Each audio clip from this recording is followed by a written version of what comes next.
catch-22 for us, which is why we really have to remain Advent focused. We have to keep our focus on the fact that Christ is coming and that there's a new kingdom being formed.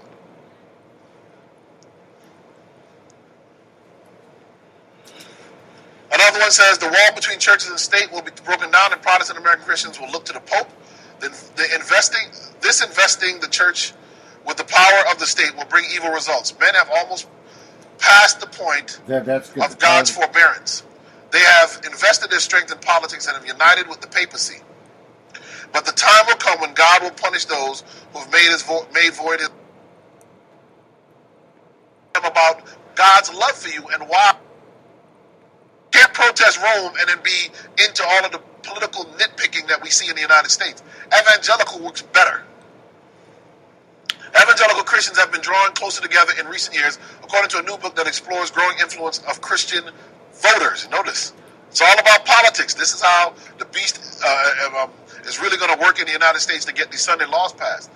Dale Hudson, the executive director of the Morley Institute for Church and Culture in Washington, D.C., age-old grievances have gradually receded to the point where Christians from various denominations have joined together to resist secular assaults on shared values. Onward, Christian soldiers, the growing political power of Catholics and evangelicals in the United States. Could Ellen G. White have written that any better, what she wrote? And when you look at what is written in one of the headlines from a little over a year ago. Yet people say she has, she's not a prophet.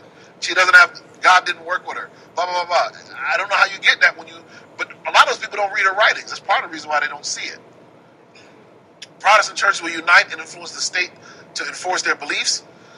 Ellen White says, when the churches of our land, uniting upon such points of faith as are held by them in common, shall influence the state to enforce their decrees and sustain their institutions, then will Protestant America have formed an image of the Roman hierarchy.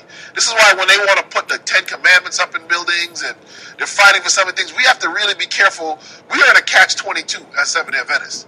On the one hand, we don't like the very liberal onslaught on society that destroys marriage and righteousness and good moral principles. But on the other hand, we know that we have to be careful when we start trying to support the legislation of moral issues and moral things and even biblical things, because we understand that once that train starts out of the gate, it's going to be hard to get that train back. And so we're in a catch-22, because in essence, I can agree with much of what the conservative right-wing Americans believe on moral issues. I don't believe we should have gambling parlors everywhere, medical marijuana clinics, rampant abortion going on in our country. But I know that the more, if I jump on that bandwagon and we push that train is going to stop at a Sunday law. That's the station it's going to pull into. So it's a difficult catch-22 for us, which is why we really have to remain Advent focused. We have to keep our focus on the fact that Christ is coming and that there's a new kingdom being formed.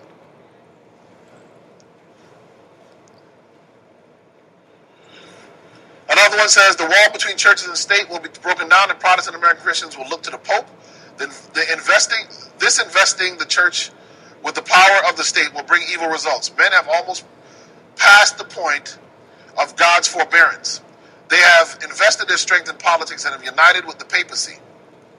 But the time will come when God will punish those who have made void his law, and the evil work will recoil upon themselves.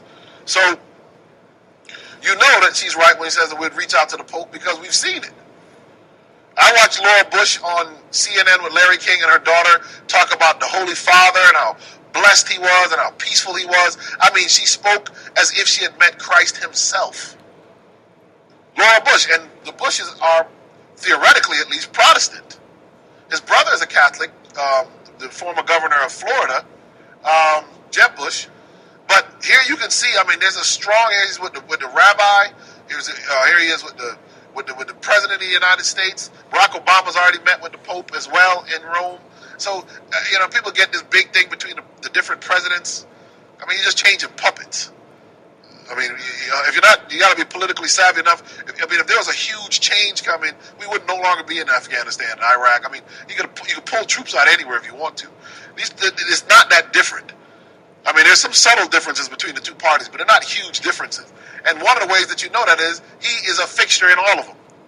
There's not been a president that doesn't go and make sure that the Pope of Rome is happy. whoever the Pope happens to be at that time. So Benedict gave a resounding endorsement of the role of religion in democratic society today. The need for global solidarity is as urgent as ever in an age of extremism and terror. So they used the war on terror to do this. The pontiff was greeted on the White House lawn by the President George Bush, plus a 21-gun salute and a serenade from a world-class opera singer. Bush gave an address that rang through with conservative political ideas, saying the United States needed the Pope's